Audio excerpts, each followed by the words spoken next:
Britain की सत्ता बदलने के बाद जनता ने फ्रांस में भी तख्ता पलट कर दिया है।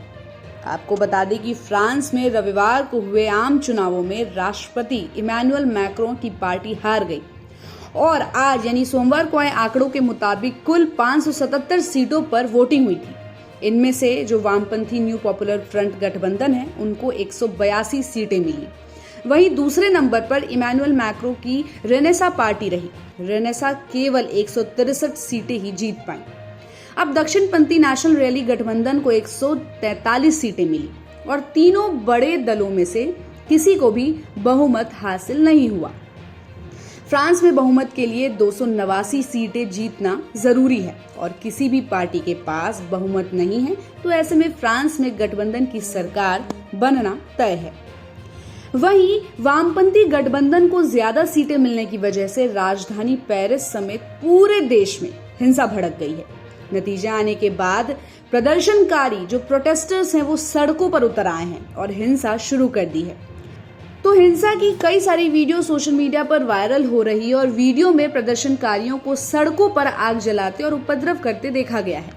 हिंसा को देखते हुए देश भर में पुलिस को तैनात किया गया है और फॉक्स न्यूज की रिपोर्ट के अनुसार जगह जगह पर प्रदर्शनकारियों की हिंसा के वीडियो सामने आए हैं। झड़प के बीच कई जगह पर पुलिस ने आंसू गैस का इस्तेमाल भी किया।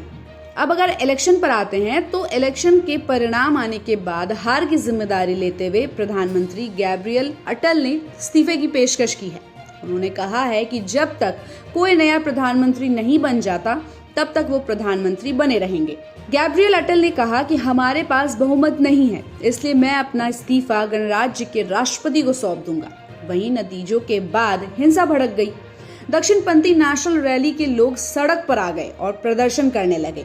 पुलिस को पेरिस में इस वजह से और प्रदर्शनकारियों को कंट्रोल करने की वजह से आंसू गैस के गोले छोड़ने पड़े। अब अगर बात करें फ्रांस की, तो फ्रांस में गठबंधन की सरकार चल रही थी अब तक। उसका कार्यकाल 2027 में खत्म होना था, लेकिन यूरोपीय संघ में बड़ी हार के कारण राष्ट्रपति मैक्रों ने संसद भंग कर दी और कुछ रिपोर्ट में यह भी बताया जाता है कि गठबंधन की सरकार के कारण कुछ बिल पास कराने में काफी दिक्कत हो रही थी और हर बार कानून पारित करने के लिए उन्हें दूसरे दलों से समर्थन जुटाना पड़ता था। मैक्रों की रेनेसा पार्टी हार चुकी है, लेकिन फिर भी वो पद पर बने रहेंगे। मैक्रों ने कहा कि कोई भी जीत जाए, लेकिन वो राष्ट्रपति पद से इस्तीफा नहीं देंगे। लेकिन अगर नियमों की बात करें तो नियम के मुताबिक मैक्रों की पार्टी संसद में भी हार जाती है तो उन पर राष्ट्रपति पद छोड़ने का दबाव बन सकता है।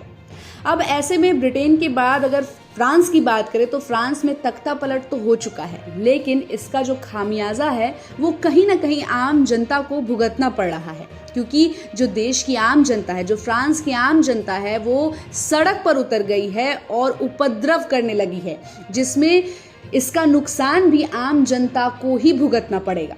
तो इस खबर पर आपकी क्या राय है, कमेंट करके जरूर बताइएगा और ऐसी ही खबरों के लिए देखते रहिए सारा समय का डिजिटल प्लेटफॉर्म। हमारे चैनल को लाइक और सब्सक्राइब करना बिल्कुल भी मत भूलिएगा।